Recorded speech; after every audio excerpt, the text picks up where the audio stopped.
നാട്ടിലെ നാടൻ മരുന്നുകൾ കിട്ടുന്ന ഒരു ഷോപ്പ്, കുറെ ഷോപ്പുകളുണ്ട് അബുദാബിയിൽ. അതിൽ ഒരു ഷോപ്പ് ഞാൻ നിങ്ങൾക്ക് പരിചയപ്പെടുത്തി തരാം. Follow me.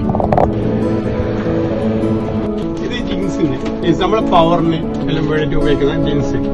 അതേപോലെ ഇത് അറേബ്യൻ പാൽക്കായം. ഇവിടെ ഹീലി എന്ന് പറയും, അറബിയിൽ ഹീലി എന്ന് പറയും. അതേപോലെ മൂമിയാൻ കന്മദം. ഇത് നമ്മളെ വേദനക്ക് എല്ലുകൾ പൊട്ടിയാൽ ഇതിൽ ഉപയോഗിക്കുന്ന സാധനം കന്മദം എന്ന് പറയും. കന്മദം നാട്ടിൽ കിട്ടുന്നതാണ്. അതേപോലെ ഇത് ഖലീൽ ജബൽ, അതായത് റോസ്മേരി. നമ്മളെ മുടികൾ എണ്ണയിൽ ഇട്ട് താളിച്ചിട്ട് ഉപയോഗിക്കാൻ പറ്റിയ സാധനമാണ്. അതേപോലെ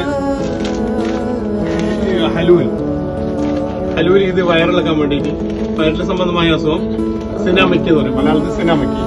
പിന്നെ അതേപോലെ നമ്മളെ നാട്ടിൽ സസ്തേന്തി, അതേപോലെ ഇരട്ടി മധുരം.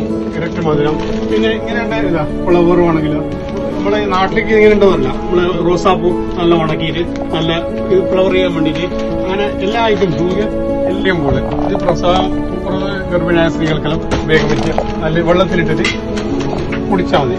അപ്പോ അതേപോലെ നമ്മളെ എണ്ണന്റെ ഉറങ്ങ്, അതായത് എണ്ണന്റെ ഇലയില്ലേ, മൈലാഞ്ചി ഇല, അങ്ങനെ എല്ലാ ഐറ്റംസും ഉണ്ട്. നമ്മുടെ നാട്ടിൽ കാണാത്ത സാധനം. ഇതെല്ലാം നമ്മുടെ നാട്ടിൽ വെറുതെ വേസ്റ്റായി കളയുന്ന സാധനമാണ്. എന്താ പറയുന്നത്, ഇത് അനാറിന്റെ തൊലിയാണ് ഇതിൽ ഇവിടെ ഉപയോഗിക്കുന്നത്. ഇങ്ങനെ എല്ലാ തരം മരുന്നുകൾ, ഏകദേശം എല്ലാ തരം മരുന്നുകളും നമ്മുടെ നാടൻ മരുന്നുകൾ ഇവിടെ സുലഭമായി കിട്ടുന്നുണ്ട്. അപ്പൊ അതിന്റെ പൗഡർ ആണെങ്കിൽ നമ്മളെ എല്ലാ സാധനങ്ങളും. അപ്പൊ നമ്മൾ ഈ വീഡിയോ ഇഷ്ടപ്പെട്ടാൽ നിങ്ങൾ ലൈക്ക് ചെയ്യുക, ഷെയർ ചെയ്യുക, സബ്സ്ക്രൈബ് ചെയ്യുക, ഫോളോ ചെയ്യുക. Thank you.